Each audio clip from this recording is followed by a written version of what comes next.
እኮ ልጄ ነህ አትሞትም ብሎኛል የሞትን መውጊያ ኢየሱስ ሰብሮታል። አንተ እኮ ልጄ ነህ አትሞትም ብሎኛል የሞትን መውጊያ ኢየሱስ ሰብሮታል። በአምላኬ ሞትን አልፌአለሁ ሞትን አልፌአለሁ ሞትን አልፌአለሁ በአምላኬ ሞትን አልፌአለሁ ሞትን አልፌአለሁ ሞትን በአምላኬ ሞትን አልፌአለሁ ሞትን አልፌአለሁ ሞትን አንተ እኮ ልጄ ነህ አትሞትም ብሎኛል የሞትን መውጊያ ኢየሱስ ሰብሮታል። አንተ እኮ ልጄ ነህ አትሞትም ብሎኛል የሞትን መውጊያ ኢየሱስ ሰብሮታል። በአምላኬ ሞትን አልፌአለሁ ሞትን አልፌአለሁ ሞትን አልፌአለሁ በአምላኬ ሞትን አልፌአለሁ ሞትን አልፌአለሁ ሞትን በአምላኬ እግዚአብሔር ሆይ ወደ መንፈሳዊ ከፍታ ወደ መንፈሳዊ ብስለት እንድታመጣቸው ትምህርቱን ተምረው ራሳቸውን ማደጋቸው በነገሮች ሁሉ እንዲገለጥ ማሰብ እንዲችሉ አንተ አቅም ጉልበት እንድሰጣቸው በጌታ በኢየሱስ ክርስቶስ ስም ጸልያለን። ማንኛውም የጠላት ፍላጻ ይህን ቃል እንዳይማሩ ሐሳባቸው የሚበትን እግዚአብሔር አምላክ ሆይ የሚያንከራትት የሚያቅበዘብዝ የጨለማ ሥራ በኢየሱስ ክርስቶስ ስም ከሕይወታችን ላይ የተሰበረ እንዲሆን ጸልያለሁ። ቀሪ ጊዜ ሰዓቱን ባርክልን። አሜን። መልካም እንግዲህ የእግዚአብሔርን ቃል መማር መልካም ነው። መንፈሳዊ ብስለት እንግዲህ በጣም ወሳኝ ማናችንም ብንሆን ይሄ ስፒሪቹዋል ማቹሪቲ የሚባለው ነገር ከሁላችን የሚጠበቅ እግዚአብሔር እንድናድግለት የሚፈልገው ጉዳይ ነውና መንፈሳዊ እድገት ውስጥ መንፈሳዊ ብስለት ውስጥ መንፈሳዊ ለውጥ ውስጥ ሁላችን እግዚአብሔር ከኛ የሚጠብቀው ነው። ልክ የገዛ ልጆቹ የተወለዱ ልጆች ወላጅ ወይም ቤተሰብ እድገቱን ተስፋ እንደሚያደርግ ካላደገ ልቡ እንደሚያዝን እኛም እግዚአብሔር እኛን እድገት ይፈልጋል። ስለዚህ መንፈሳዊ እድገት በሕይወታችን ውስጥ እግዚአብሔር ፍሬ ስናፈራ ማየትን ይፈልጋል። ተለውጠን በእኛ የዓለም ብርሃን ሆነን የዓለም ጨው ሆነን የዓለም በረከት ሆነን ብዙዎችን ወደ እግዚአብሔር መንግሥት የሚጠራ የሕይወት ማንነት እንዲኖረን ይፈልጋል። ስለዚህ ለአንድ ክርስቲያን ይሄ መንፈሳዊ እድገት መንፈሳዊ ለውጥ በጣም ወሳኝና ወሳኝ ነው። ሰው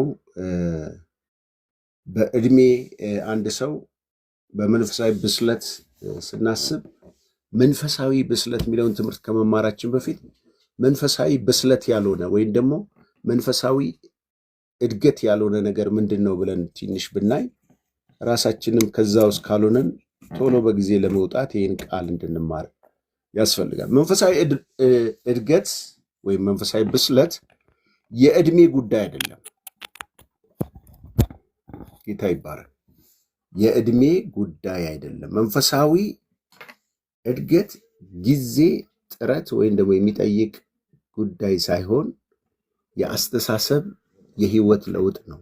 ማንም በክርስቶስ ቢሆን አዲስ ፍጥረት ነው እንደሚል ከዳግም ልደት ጀምሮ የሚጀመር የህይወት ለውጥ ነው እንጂ እኔ እኮ ማን መሰልኳቸው 40 ዓመት ነው ጌታ ቤት የቆየሁት በሚል እድሜ ገደብ እሱ ለቅርስ ነው የሚጠቅመው። ለመንፈሳዊ እድገት ግን ምንም ዋጋ የለውም። ለምን አንድ ሰው ሽበት ስላወጣ ወይም እድሜው ስለቆየ ወይም እግዚአብሔር ቤት ብዙ ነገር ስላለው አደገ ማለት አይቻልም። ለምን መንፈሳዊ እድገት መንፈሳዊ ብስለት የእድሜ ጉዳይ አይደለም የሚባልበት ምንድነው? በዚህ በሰዎች የእድሜ ፕሮሰስ ውስጥ የሚመጣ ሳይሆን በጣም ሂደት ያለው ልክ አንድ ብርቱካንን ዘሩን ከዘራንበት ጊዜ ጀምሮ ስንኮተኩተው ስናጠጣው ማዳበሪያ ስንጨምር ሂደቱን ጠብቆ ጊዜውን ጠብቆ በጤናማ እድገት ውስጥ ሲሆን የሚመጣ ለውጥ ነው እንጂ በአንድ ጊዜ ዱብ ብሎ ወይም ደግሞ የሚመጣ በፍጥነት የሚመጣ ነገርም አይደለም። ደግሞ ለመለወጥና ለመቀየር እምቢ ባለ ማንነት ውስጥ የሚመጣም አይደለም። ምክንያቱም እግዚአብሔር ቤት ውስጥ ሆነው የትልቅ ትንሽ ሰዎች አሉ። እድሜያቸው በጌታ ቤት የቆዩ ናቸው፣ ግን እንደ ሕፃናት። ትዝ ይላችሁ ከሆነ 1ኛ ቆሮንቶስ ምዕራፍ 3 ላይ ከጊዜው የተነሳ እነኚህ ሰዎች ጳውሎስ ካስተማራቸው ትምህርት የተነሳ መለወጥ ነበረባቸው። ነገር ግን አሁንም ሕፃናት ናቸው እና ጠንካራ መብል መብላት አትችሉም። በእድሜያችሁ ቆይታችኋል፣ በመንፈሳዊ ነገሮችን ተለማምዳችኋል። ነገር ግን ባለመለወጣችሁ አሁንም ስጋዊ ናቸው። በመካከላችሁ ክርክር አለ። ጠንካራ ምግብ ልትበሉ አትችሉም አላቸው። ስጋውያን ናችሁ። ስለዚህ በእግዚአብሔር ቤት 50 ዓመት 60 ዓመት መቆየት ወይም በትልልቅ አገልግሎት ላይ መሰማራት አንድ ሰው መንፈሳዊ ብስለት አያሰኘውም። መንፈሳዊ ብስለት የሚመጣው በሕይወታችን እኔና እናንተ ልክ ጌታ ኢየሱስ በጥበብ በቁመት በሞገስ በእግዚአብሔር ፊት ያድግ ነበር፣ በሰውም በእግዚአብሔር ፊትም ያድግ ነበር ይላል። አያችሁ፣ እድሜው ሲታይ ትንሽ ነው። በ12 ዓመቱ ቤተ መቅደስ ሄዶ የእግዚአብሔር ቃል ይፈትሽ ይመረምር ነበረ። ከዛም በኋላም ባለው ላይ በቁመቱም በጥበቡም በሞገስም ከእድሜው ትንሽነት ጀምሮ እስከ 30 ዓመት ሞልቶት እስከሚጠመቅና ወጥቶ እስከሚያገለግል ድረስ እድገት በሕይወቱ ውስጥ ነበረ። እድገቱ በምን የተገለጠ ነው? በጥበብ የተገለጠ ነው። በቁመት የተገለጠ ነው። በሞገስ የተገለጠ ነው። በእግዚአብሔር ፊትና በሰው ፊት የሚያደግ ነበር። አንዳንድ ሰው በሰው ፊት ያደገ ነው፣ በእግዚአብሔር ፊት ግን ሕፃን ነው። እንደዛ መሆን የለበትም። ስለዚህ ይሄ ማስጠንቀቂያ የሚሆነው በጌታ ቤት ረጅም ዓመት ስላስቆጠርን ስለከረምን በሰለን ማለት አይቻልም። ልንበስል የምንችልበት ሚስጥሩ አንድና አንድ በእግዚአብሔር ቃል ራሳችንን እየፈተሽን የምንማር ከሆነ ብቻ ነው። ለሁሉም ነገር ዕብራውያን ምዕራፍ 5 ላይ በጣም አሁን ማወራችሁን ነገር ከዕድሜ ወይም ደግሞ በእግዚአብሔር ቤት ከመቆየት የተነሳ አይደለም የሚባልበት የዕብራውያን ክርስቲያኖች የገጠማቸው እነኚህ ከአይሁድ እምነት ወደ ክርስትና እምነት የፈለሱት በተለይ የዕብራውያንን መጽሐፍ ስትመለከቱ ጸሐፊው የዕብራውያን ክርስቲያኖችን ከነበራቸው ልምምድ ቀጥታ አይናቸውን ፎከስ ወደ ኢየሱስ ክርስቶስ እንዲያደርጉ በጣም ጥረት ሲያደርግ ታያላቸው።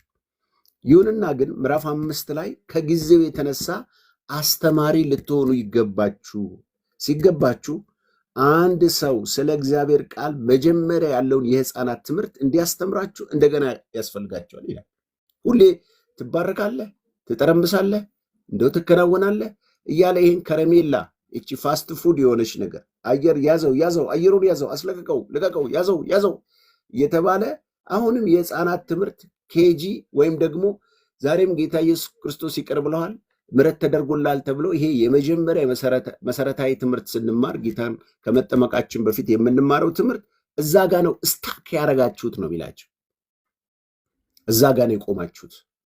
ከእድሜያችሁ የተነሳ አጥንት መቆርጠም ነበር የሚያስፈልጋችሁ። አሁንም እንደ ሕፃን ጡጦ ይዛችሁ ትጠባላችሁ። ወተት ነው የሚያስፈልጋችሁ፣ ጠንካራ ምግብ አያስፈልጋችሁ።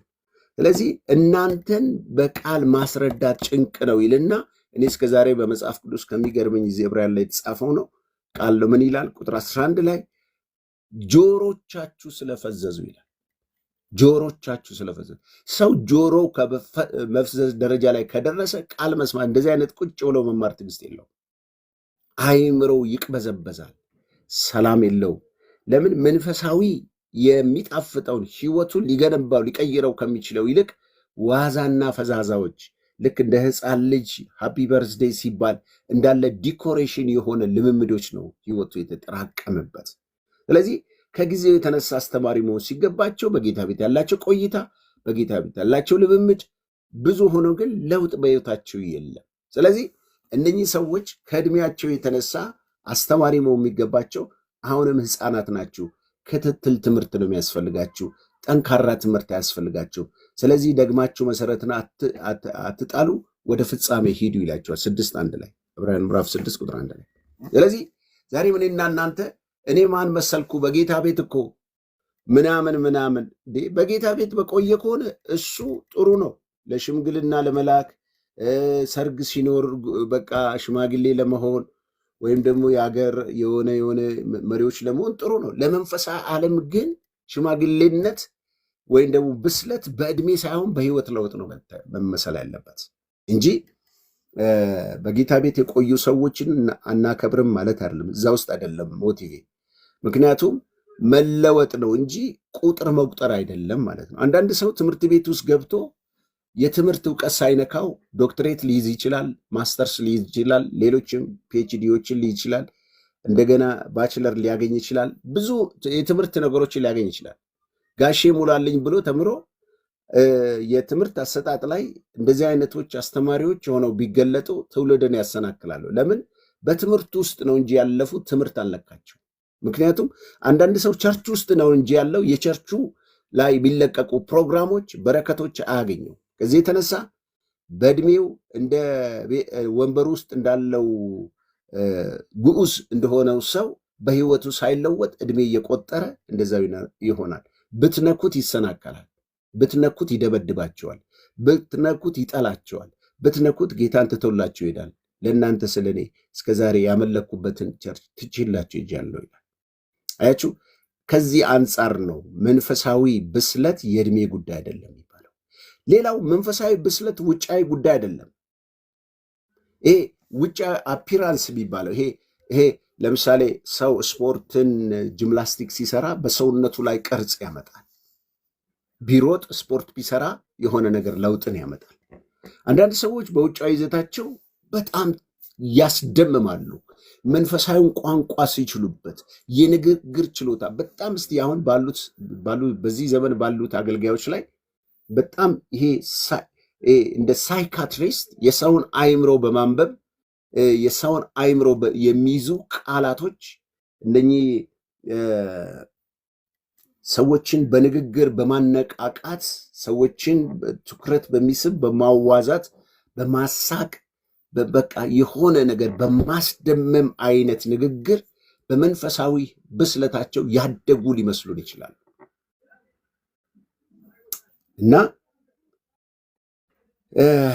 እንደነኛ አይነት በንግግር ብስለት፣ በንግግር ቋንቋ መቻል፣ በንግግር ሰዎችን ማስደመም እሱ ለቲያትር ይጠቅማል፣ ለመድረክ ይጠቅማል። ወይም ትልልቅ የዚህ ዓለም ሰዎች የሚወዱትን ትልልቅ ጉባኤዎች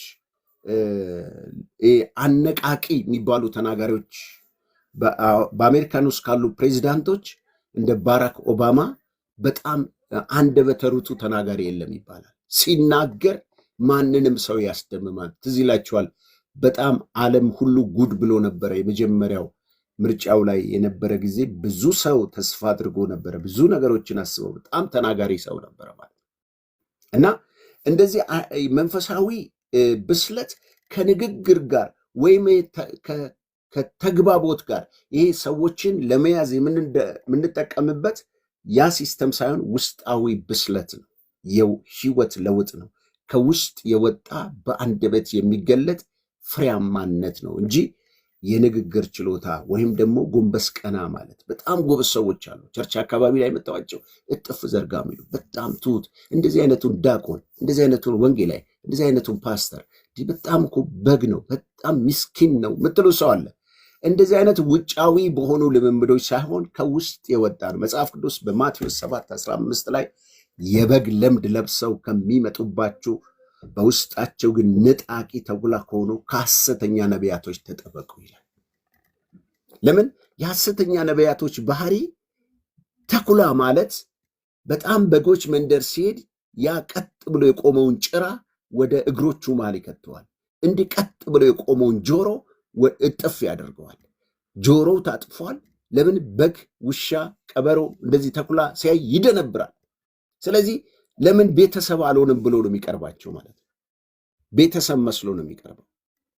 ስለዚህ ይሄ ቤተሰብ መስሎ የሚቀርብ ስለሆነ አይጠረጥሩትም፣ በጎቹ በቀላሉ አይረዱትም ባህሪውን። ስለዚህ ጌታ ኢየሱስ ክርስቶስ ምን አለ? ይሄ ባህሪ የሚታወቀው መቼውም ሰው የውስጣዊ ማንነቱ መሸወድ አይችልም። አንድ ጊዜ እንዲህ ይባላል፣ የሆነ መጽሔት ላይ ነው የነበብኩት፣ ብቻ ሰምቼ ቢሆን ትዝ አለኝ። ሰውየው የበግ ነጋዴ ነው፣ ታዋቂ የበግ ነጋዴ ነው። እና በአንዱ ባህሪው ደግሞ በጎች ያደልብና በዓላት ሲኖር ይሸጣል። ልክ አሁን በሬ አደልባችሁ እንደምትሸጡት እና አንዱ በጉ በጣም አደልቦት በሚቀጥለው ፋሲጋ ላይ በደንብ አድርጌ ይሸጠዋለሁ ብሎ በደንብ አብልቶት አጠጥቶት ቀኑ ሊደርስ ሲል ዋዜማው አካባቢ ላይ በጉ አይሞትም። በጣም ደነገጠ። ስንት ዓመት ሙሉ የለፋበት በግ ነው። ስለዚህ ምን ማድረግ ሞከረ? ቆጨው። ያበላው ያወጣው የደከመው ድካም ቆጨውና ወደ ጓሮ ወሰደና ቀስ ብሎ ቆዳውን ሳያበላሽ ገፈፈው። ከዛ እሱ ቤት ደግሞ በጣም የሰባ በጣም ያማረ ውሻ አለው። ከዛ ቡቺን ጠራውና ከዛ ወሰደውና ያንን ቆዳ ቀስ ብሎ ከላይ ጀምሮ እስከ ታች ድረስ ሰፍቶ ጭራውንም ቆልሞሞ ላት አስመስሎለት በደንብ በግ አስመሰለውና ከሌሎች በጎች ጋር ቀላቅሎ ወደሚሸጥበት ገበያ ወሰደው። ከዛ በኋላ ልክ ያው እንግዲህ እዛ መሸጫው ገበያ ቦታ ላይ ሲወስድ ያው የውስጥ ባህሪ አይለቅም። ቡቺ ያው እንግዲህ ቡቺ ነው፣ ምንም ማድረግ አይቻልም። ከዛም በሚገርም ሁኔታ ቡቺ እዛ የሚሸጥበት አካባቢ ላይ አጥንት ያያል። አጥንት ሲመለከት ሄዶ አጥንት ላይ ጉብ በጣም ያማረ ነው፣ ግርማ ሞገስ ያለው። በኋላ አንድ ሰው እሱን ለመጠየቅ ይሄ በግ እንዴት ያምራል እባክህ ዋጋው ስንት ነው ብሎ በብትሩ መተት። ቡቺ ተነሳና ለምን መታኸኝ ብሎ ውው። ምክንያቱም በዛን ሰዓት ውስጥ ውጫዊ ባህሪ በግ ይመስላል። በግ ውስጡ ደግሞ ውሻ ነበረ። ውሻነቱ ከአጥንት ጋር ሲጣበቅ ታዩታላችሁ። ውሻነቱ ስትነኩት ይነክሳቸዋል። ከዛ በእንደዛ አይነት ያንን የበግ ነጋዴ ጉድ ሰርቶታል ውሻው ማለት ነው። ስለዚህ መቼውም ውሻ ባህሪውን መቀየር አይችልም። ቆዳ ብታለብሱት፣ የፈለጋችሁትን ልብስ ብታለብሱት ውስጣዊ ማንነቱን ልትለውጡት አትችሉም።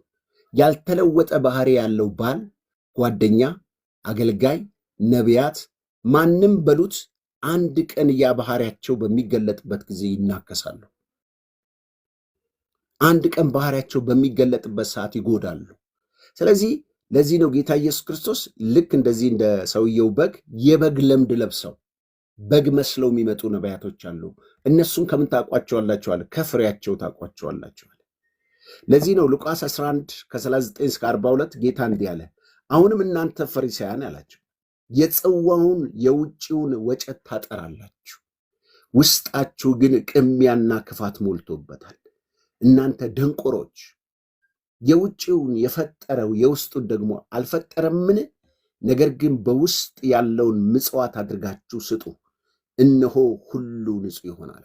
እናንተ አያችሁ፣ እነኚህ ግብዝ ፈሪሳያኖች ኢየሱስ ክርስቶስ ነው ያላቸው ቅሚያና ዝርፊያ ሞልቶባቸው ደግሞ የእግዚአብሔርን ቃል ማይሰሙ የደነቆሩ የተደናቆሩ ውጫዊ ነገር ላይ ፎከስ ያደርጋሉ። ለውጫዊ ነገር ይጨነቃሉ። ለውጫዊ ነገር በሰዎች ለመወደድ ለመከበር፣ ሃይማኖተኛ አገልጋይ ምናምን ለመባል ይጥራሉ። ለውጭው እንደምትጨነቁት ለውስጣችሁ ክፋት፣ ለውስጣችሁ ርኩሰት፣ ለውስጣችሁ ተንኮል ለምን አትጠነቀቁም አላችሁ ኢየሱስ ክርስቶስ።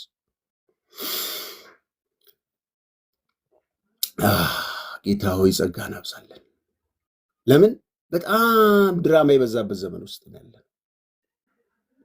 ይህንን ንጽህና የተሞላውን ክርስትና በአንዳንድ ሰነፎች ሲሰደብ ታያላችሁ። ብዙዎች ዋጋ የከፈሉበትን ክርስቶስ እንጨት ላይ የተንጠለጠለበትን ክርስትና በሰነፎች ምክንያት ይሰደባል። ለዚህ ነው ጳውሎስ ሲናገር ሮሜ ላይ ቀኑን ሙሉ የእግዚአብሔር ስም ይሰደባል። የሚሰደበው በማንም አይደለም፣ በፈጠረን ዳግመኛ ተወልደን ሰው ባደረገን ቸልተኛ በመሆናችን ምክንያት ውጫዊ ድራማ፣ ውጫዊ ማስመሰል እየተሞላ ህይወት ስላለን እግዚአብሔር ከእንደዚህ አይነት ግብዝነት ከተሞላ ህይወት ራሳችንን ልንጠብቅ ይገባል። እግዚአብሔር በነገሮች ሁሉ ማስተዋልን ይስጠን። ስለዚህ ወንድሞቼ መንፈሳዊ ብስለት ማለት መንፈሳዊ ብስለት ውጫዊ ጉዳይ አይደለም። እስቲ ረጋ እንበል ወገኖቼ፣ ባካችሁ ረጋ እንበል። ውጫዊ ጉዳይ በዚህ አይነት ሁኔታ ህይወታችንን ባንጎዳው ባናታለል ደስ ይለኛል። እግዚአብሔር ከረዳን ከእንደዚህ አይነት ክፉ ልምምዶች ልንወጣ ይገባል። ሌላው ሶስተኛ መንፈሳዊ ብስለት እከሌ እኮ በስሏል፣ አቤት አቤት አቤት እሱ እንደሱ አይነት ህይወት ምናምን የምትሉት ሰው መንፈሳዊ ብስለት የክንውን ጉዳይ አይደለም። ምን ማለት ነው? ባለው ዲግሪ፣ ባለው ማስትሬት፣ ባለው ዶክትሬት፣ ባለው ትምህርት፣ ባለው ስልጣን አይታችሁ ከሆነ ቸርቾች በጣም አደገኞች ናቸው። በተለይ አንዳንድ እኔም አገልጋይ ስለሆንኩ ነው እንዲደፍር የማወራው። አንዳንድ ቸርቾች ወደ ቤተ ክርስቲያን አመራር እንኳን ለማምጣት ሲፈልጉ ባለሀብቱን፣ ባለስልጣኑን፣ ዲግሪ ያለው ዶክተር ከተባለማ አያመልጥም። እዛ ቸርች ውስጥ ሀብት ካለው አስራት ደና አድርጎ የሚሰጥ ከሆነ ሌላ ቸርች ሄዶ አስራቱን እንዳይሰጥ ሽማግሌ እናርገው፣ አገልጋይ እናርገው። ጎበዝ፣ በዚህ አይደለም። ተዉ፣ እረፉ እባካችሁ። በጌታ ፍቅር ላልሰሙ አሰሙ። እናንተ እንደዚህ ውስጥ ከሌላችሁ የእግዚአብሔር ስራ በዲግሪ አይደለም። ዲግሪ ጥሩ ነው፣ አዎ በጣም ያስፈልጋል። ሁላችንም ተምረናል በዚህ አቅጣጫ። በሆነ ጉዳይ አይደለም፣ በሀብትም አይደለም፣ በዝናም አይደለም። መንፈሳዊ ብስለት የሚለካው እሱ ለግድግዳ ይጠቅማል። ዶክትሬትም፣ ማስትሬትም፣ ፒኤችዲም የሚባሉ ነገሮች በሙሉ ጠቅላይ ሚኒስትሩን፣ ፕሬዚዳንቱን የፈለገው ምናምን ጀረናል ሁን፣ እሱ ለግድግዳ ለሀገር ለምናምን ይጠቅማል፣ ጥሩ ነው። ለመንፈሳዊ ብስለት ግን ምንም አስተዋጽኦ የለው። ምንም። ምናልባት በቴዎሎጂ ከተማርክ ያንን ተምረክ ከተለወጥክበት እኛን ታገለግለን ይሆናል። ከዛ ውጭ ግን ለእንጀራ መብላ ይሆናል። እሱ አያስፈልግም አይደለም። ለእንጀራ መብላ፣ አገርን ለማስተዳደር፣ ለብዙ ነገር ይጠቅማል። መንፈሳዊ ለውጥ ላይ ግን እሱ ይህን ሊያመጣላቸው አይችልም። እግዚአብሔርን መምሰል ላይ ይሄ ነገርን ሊያመጣላቸው አይችልም። ስለዚህ በውጫዊ ክንውንነት ሰው አይመዘንም። ወንድሞች እህቶች፣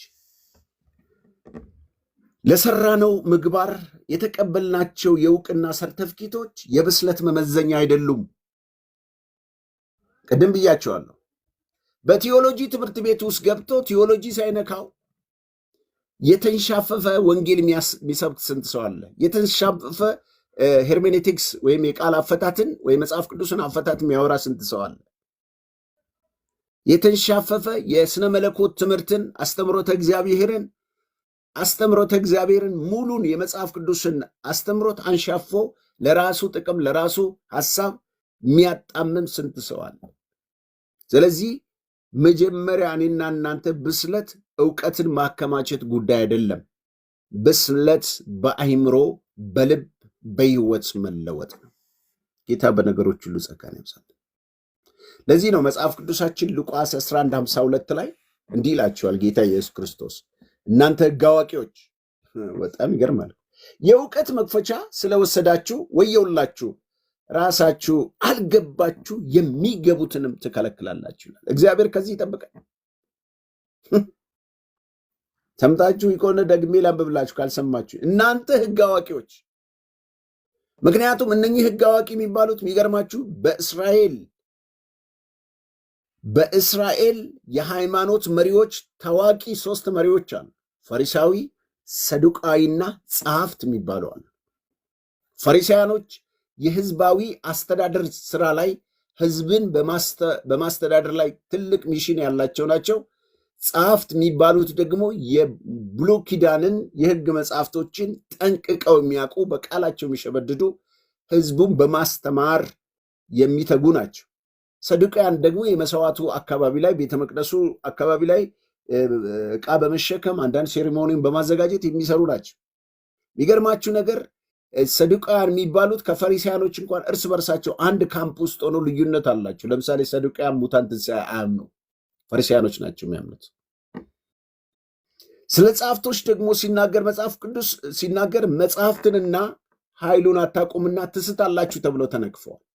ቃሉን ነው እንጂ የሚያውቁት በቃል ውስጥ ያለውን ትርጉም አይገባቸውም። ጌታ ኢየሱስ ክርስቶስ በማርቆስ ምዕራፍ 2 ላይ ገብቶ ባስተማረበት ጊዜ የኢሳይያስን መጽሐፍን ከፍቶ ሲተረትር አጋንንት ጮኸ፣ ያለ ጊዜያችን ስለምን ታሰቃየና? አያችሁ፣ የመጽሐፉ ባለቤት ከመጽሐፉ ኃይል ጋር ሲገናኝ አጋንንት ያስጮህ ነበር። በዛ የነበሩት ደግሞ ምዕመናን ምን አሉ?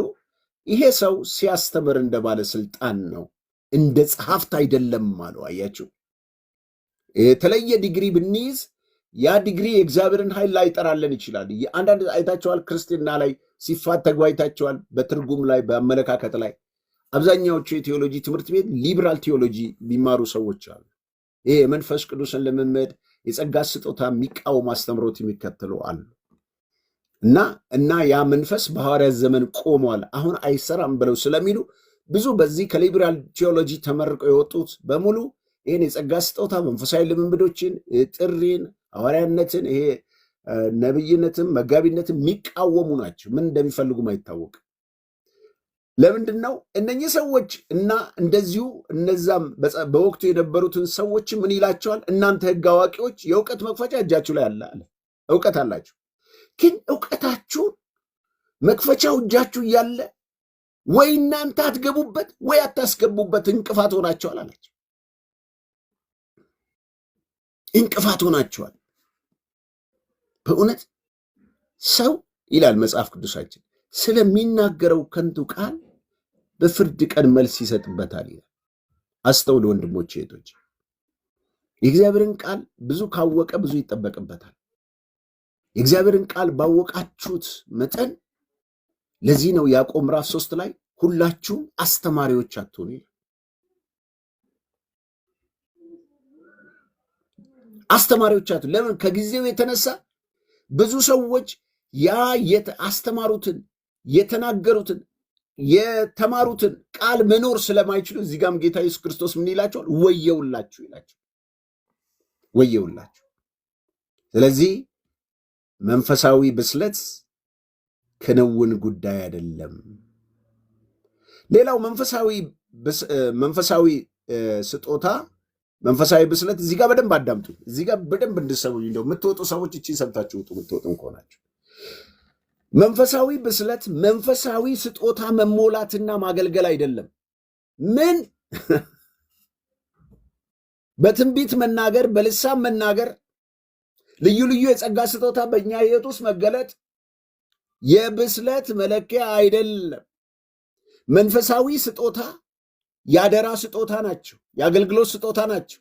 አካሉን ቤተክርስቲያንን ለማነጽ የተሰጡ ስጦታዎች ናቸው። እነኚህ ስጦታዎች መንፈሳዊ ስጦታ የሚገለገሉት በመንፈሳዊ ፍሬ ነው። መንፈሳዊ ፍሬ አንደኛው ሚዛን ላይ፣ መንፈሳዊ ስጦታ ደግሞ ሌላኛው ሚዛን ላይ ሆነው ልክ አንድ ንስር በሁለት ክንፍ ባላንሱን ጠብቆ እንደሚበር መንፈሳዊ ፍሬ ሲደመር መንፈሳዊ ስጦታ እሱ ስኬታማ አገልግሎት ይባላል። ለአንዳንድ ሰዎች መንፈሳዊ ስጦታ በሕይወታቸው ስለተገለጠ ሌቦች የሆኑት ለዛ ነው፣ መንፈሳዊ ፍሬ ስለሌላቸው። እርኩሰት የሚያደርጉት ለዛ ነው፣ መንፈሳዊ ፍሬ ስለሌላቸው። ደፋሮች፣ ተሳዳቢዎች፣ በሰው ኑሮ በሰው ትዳር ጣልቃ የሚገቡ ሕይወታቸው ዋጋ የሌለው ፍሬ ቢሶች የሆኑበት መንፈሳዊ ፍሬ በሕይወታቸው ስለሌለ። የእግዚአብሔርን ነገር የማይፈሩት በስመ ትንቢት ጨርቅ የሚሸጡት፣ በስመ ትንቢት ጨው የሚሸጡት፣ በስመ ትንቢት ዘይት የሚሸጡት፣ በስመ ትንቢት አፈር የሚሸጡት። ምንም አይሸጥ ነገር አለ እናንተ? ሰውየው አንድ ጊዜ ሲቀልድ አንድ ፓስተር አለና ሰውየው አገልጋዩ እየጸለየ እያለ እሳት እሳት እሳት አለ አሉ። ማንሽ ቅባት አምጪልኝ አለና ቅባት አፍስሶ አለ። ከዛ በኋላ እሳት እሳት እሳት አለ። ቅባት ካፈሰሰ በኋላ ማለት እንግዲህ ዘይቱ ፈሷል፣ እሳት ጠርቷል። ከዛም በኋላ ወይኔ ወጥ አድርጎ ሊቀቅለኝ ነው እንደ ያልኩኝ አለች ያሉ ሴትዮዋ። እና እሳት ስለተባለ ዘይት ስለተባለ ምንም በእኔና በእናንተ ህይወት ውስጥ የሚመጣ ለውጥ የለም። እሳትን ሊያመጣ የሚችል የህይወት ለውጥ የመንፈስ ፍሬ ከሌለን ብዙ ሰዎች በጸጋ ስጦታ ስም ተዘርፈዋል። ብዙ ሰዎች በጸጋ ስጦታ ስም ትዳራቸውን አፍርሰዋል። ብዙ ሰዎች በጸጋ ስጦታ ስም ገንዘባቸው፣ ንብረታቸው፣ ቤታቸው ጭምር ካርታቸው ተዘርፈዋል። ለምን? ይታየኛል ስለሚሉ ያንን መሰረት ያደረገ ጠጋ ብላችሁ ስትመለከቷቸው ወይም ደግሞ ልክ አይደለም ብትሉት ሙልጭ አድርገው ይሰድቧቸዋል። ሊያስደበድቧችሁም ይችላሉ። ሊያስፈራሯችሁም ሁሉ ይችላሉ። ቦዲጋርድ ሊልኩባችሁ ሁሉ ይችላሉ። እና መንፈሳዊ ስጦታ መመላት፣ በመንፈሳዊ ስጦታ ማገልገል ወይም ደግሞ በዚህ ነገር በሕይወታችን ላይ መታየቱ ለብስለታችን መለኪያ አይደለም። መንፈስ ቅዱስን መግለጥ፣ ጥበብን መናገር፣ እውቀት መናገር፣ የፈውስ ስጦታ፣ ታምራት ማድረግ፣ እንደገና ትንቢት መናገር፣ በልሳን መናገር፣ በልሳን የተነገረው መተርጎም፣ እነኚህ ልዩ 9 የመንፈስ ቅዱስ ስጦታ የሚባሉት እነኚህ ነገሮች በሕይወታችን ላይ መፈጠሩ ክፋት የለውም፣ ጥሩ ነው። እግዚአብሔር ለሚወደው በተለይ ቁጥር 11 ላይ መንፈስ ቅዱስ እንደሚፈቅድ ለእያንዳንዱ ይሰጣል ይላል። በመሰረቱ እነኚህ ስጦታዎች እኔ ዘይት አፍስሼባችሁ እጅ ጭኜባችሁ የሚመጣ ሳይሆን መንፈስ ቅዱስ ራሱ እንደሚፈቅድ የሚሰጠን ስጦታ። እነዚህ ከጌታ ከኢየሱስ ክርስቶስ የተቀበልናቸው ስጦታዎች በሙሉ ልዩ ልዩ የጸጋ ስጦታዎች በሙሉ በእኔና በእናንተ ሕይወት ውስጥ የሚሰሩት ከመንፈስ ፍሬ ጋር ነው። በተለወጠ ማንነት ቅድም እኮ ከፍሬያቸው ታውቃቸዋላችሁ። እነማን? ሐሰተኛ ነቢያቶችን ይላል። በመሰረቱ ሰው አንድ ያላስተዋለው ነገር ሐሰተኛ ነቢያትም አለ፣ ሐሰተኛ አስተማሪም አለ፣ ሐሰተኛ እረኛም አለ፣ ሐሰተኛ ሐዋርያም አለ። መጽሐፍ ቅዱስን ከፍቼ ማስተማር እችላለሁ። እንደው ሐሰተኛ ወንጌላዊ የሚል ያልሰማሁት እንጂ በእነኚህ በአራቱም ሴክተር ላይ ሁሉም ሐሰተኞች አሉ። ሐሰተኛ ሐዋርያት እንዳሉ አንደኛ ቆሮንቶስ ምዕራፍ 9 ማንበብ ይቻላል እና እንደገና ምዕራፍ 11 ነው። ሁለተኛ ቆሮንቶስ ምዕራፍ 11 ለምን ጳውሎስን በአንደኛ ቆሮንቶስ 9 ላይ ሐዋርያነትን አንቀበልም ያሉት ሌሎች ሐዋርያት ስላሉ ነው። ሐሰተኛ እረኞች እንዳሉ ጌታ ኢየሱስ ክርስቶስ ተናግረዋል። ምን ይላል? ነፍሱን ስለ በጎች አሳልፎ ይሰጣል ይልና እውነተኛ እረኛ፣ ያኛው ሙያተኛ እረኛ ግን በጎችን ትቶ ይሄዳል ይላል። የበጎቹን ወተት ይበላል። ላም ሕዝቅኤል 34 ላይ ሄዳችሁ ማንበብ ይቻላል። ዘዳግም 13 ላይ ማንበብ ይቻላል። በተለይ ሕዝቅኤል 34 ስለ ሐሰተኛ እረኞች ይናገራል ማለት ነው። ሐሰተኛ ነቢያቶችም እንዳሉ ይነገራል። እግዚአብሔር ያላላቸው በተለይ በጣም ከሚደንቀኝና ከሚገርመኝ ስለ ሐሰተኛ ነቢያት ሲናገር በኤርምያስ 28 ላይ አንድ ሐናንያ የሚባል ሐሰተኛ ነብይ ነበረ። ይህ ነብይ እግዚአብሔር ያላለውን ህዝቡን ምን አላቸው? 70 ዓመት አልተፈጸመም። 68ኛው 69ኛው ዓመት አካባቢ ላይ ነው እግዚአብሔር ቀንበር አንገቱ ላይ አስቀምጦ እግዚአብሔር የባቢሎንን ቀንበር ሰብሮላቸዋልና ወደ ሀገራችሁ ተመለሰዋል። ኤርምያስ እዛው 29 ላይ መጣላችሁ። እዛው እሱ ራሱ መጣለትና አንተ የሰበርከው የእንጨት ቀንበር ነው፣ እግዚአብሔር ግን በእነሱ ላይ የብረት ቀንበር ይጭንባቸዋል አለው። እና አንተ ሐሰትን ተናግረዋል፣ ህዝቡን አስታልና ትሞታለህ አለው። ያ ሰውዬ መጨረሻ ላይ ትንቢት ተናግሮ ሞተ። ስለዚህ እግዚአብሔር ያላላችሁን የሚሉ በየዘመናቱ በዘዳግም 13 ላይ ማለላችሁ እነኛ ሐሰተኛ ነቢያቶች አገሩን የሞሉ በኢየሱስም ዘመን ነበሩ፣ በጳውሎስም ዘመን ነበሩ፣ ዛሬም ይኖራሉ። አይደንቅም እሱ። ባጭሩ እነኛ የጸጋ ስጦታዎች በራሳችን በህይወታችን ውስጥ እንዲበዙልን ያስፈልጋል። ስለዚህ በአጠቃላይ አንዳንድ ጊዜ የቆሮንቶስን ክርስቲያኖች ትልቁ ችግራቸው በጣም ከሚገርመኝ ተናግሬ ጨርሳለሁ። በቆሮንቶስ ቤተክርስቲያን ውስጥ ከሚደንቀኝ ነገር በጣም ጳውሎስ ከመሰረታቸው እኔ ቆሮንቶስን ሙሉ ቸርች ላይ አስተምሬዋለሁና ከሚገርመኝ ነገር ቆሮንቶስ ማለት በጣም አደገኛ ከተማ ነች። የዝሙት ከተማ ነች። የጣዖት ከተማ ነች። የግሪክ ፈላስፋዎች ከተማ ነች። በሚገርመው ሁኔታ እዛች ቤተክርስቲያን ውስጥ ልዩ ልዩ የጸጋ ስጦታ የተገለጠባት ቤተክርስቲያን ልዩ ልዩ ነገር ግን አንደኛ ምዕራፍ 1 ከ1 እስከ 3 ብትመለከቱ ክርክር የነበረባት ነበረች። እኔ ጳውሎስ ነኝ፣ እኔ ከፋ ነኝ፣ እኔ ምናምን የተከፋፈሉ ነበሩ። እንደገና 4 ላይ ስትሄዱ ደግሞ አገልጋይን የማይቀበሉ ነበሩ። 5 ላይ ስትሄዱ ደግሞ የአባቱን ሚስት አግብቶ ዝሙት ሰርቶ እጁን አንስቶ የሚያመልክ ነው። 6 ደግሞ ስትሄዱ ፍርድ ቤት እግዚአብሔርን ቤተክርስቲያን መሪዎችን ንቀው በየፍርድ ቤት የሚካሰሱ የሰው ገንዘብ ወስደው የሚካሰሱ ነበሩ። 7 ላይ ስትመለከቱ የጋብቻ ችግር የነበረባቸው የዝሙት ጠንቅ አታክ የሚያደርጋቸው ነበሩ። 6 ጀምሮ 7 ላይ እሱን ነው። 8 ላይ ስትመለከቱ ስለ ጣዖት ስጋ፣ ይሄ በተለይ 8፣ 9፣ 10 ስለ ጣዖት ስጋ ነው የሚናገረውና የጣዖት ስጋ ስለ መብላት ይናገራል። 11 ላይ ደግሞ ስለ ስልጣን ይናገራል። 12 ስለ ጸጋ ስጦታ ይናገራል። 13 ስለ ፍቅር ይናገራል። 14 የመንፈስ ቅዱስ ስጦታ አጠቃቀምን ይናገራል። 15 ትንሣኤ እናገራ የትንሣኤ ችግር ነበረ። እንደዚህ ሆኖ ግን የጸጋ ስጦታ ይሰራባቸው። እናንተ በክርስቶስ ለተቀደሳችሁ ቅዱሳን ይላቸዋል ጳውሎስ። ስለዚህ ወንድሞቼ ሆይ ዛሬ እኔም ይህን ክፍል አነባለሁ። አንደኛ ቆሮንቶስ ምዕራፍ 3 1-3 ወንድሞቼ ሆይ ሥጋ እንደመሆናችሁ በክርስቶስ ሕፃናን እንደመሆናችሁ እንጂ መንፈሳዊ እንደመሆናችሁ ልናገር አልችልም። ገና ጽኑ መብል ለመብላት አትችሉም፣ ነገር ግን